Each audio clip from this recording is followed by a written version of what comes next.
Guys നമ്മള് അടിപൊളി juice ഉണ്ടാക്കാൻ പോവുകയാണ്. ചാമ്പക്ക ജ്യൂസ്. വാ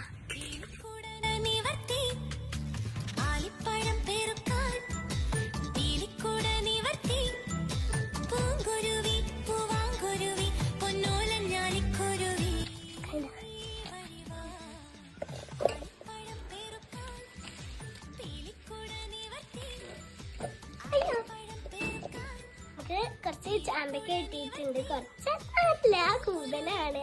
നമുക്ക് കഴുകി വൃത്തിയാക്കാം. അപ്പൊ നമ്മള് ഇത്രയും ചാമ്പക്ക നമ്മള് പറിച്ചെത്തിയിട്ടുണ്ട്.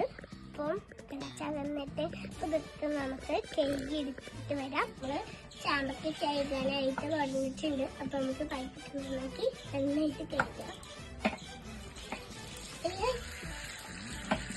നമ്മള് ഇതൊക്കെ ഒന്ന് കട്ട് ചെയ്യാണ്. എങ്ങനെ കട്ട് ചെയ്യാന്നറിയാം. ഇതിന്റെ ആദ്യം ഇങ്ങനെ പോവശം ഒന്ന് കട്ട് ചെയ്യാം. ഇങ്ങനെ ഇട്ട് നമ്മള് കത്തിയെടുത്ത് ഒരു ഇതാക്കിയിട്ടുണ്ട്.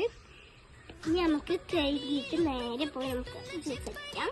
അപ്പൊ നമ്മള് അരിഞ്ഞു വെച്ച ചാമ്പയ്ക്ക നമ്മള് മിക്സിയിലിട്ട് അടിക്കാൻ പോവുകയാണ്.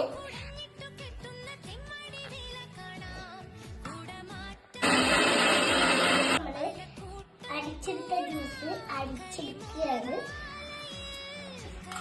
അപ്പൊ നമ്മള് അടിച്ചു വെച്ച ജ്യൂസിക്ക് നമ്മള് പാല് ചേർക്കാണ്ട്. അപ്പൊ നമുക്ക് പാല് ജ്യൂസിലേക്ക് ആഡ് ചെയ്യാം.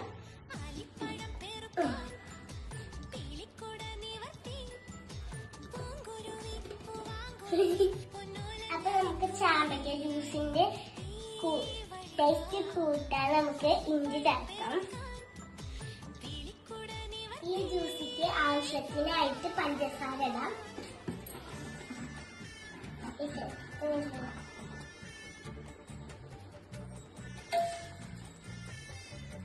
അപ്പൊ നമ്മള് ഇഞ്ചിയും പഞ്ചസാരയൊക്കെ ചേർത്തിട്ട് ജ്യൂസ് ആക്കിയിട്ടുണ്ട്. ഇനി നമുക്ക് നന്നായിട്ടൊന്ന് ഇളക്കാം. അങ്ങനെ നമ്മൾ ഫൈനലി ജ്യൂസ് ഒക്കെ അടിച്ചെടുത്തിട്ടുണ്ട്. ഇനി നമുക്ക് ഇത് ഗ്ലാസ്സിലാക്കിയിട്ട് കുടിച്ചേക്കാം.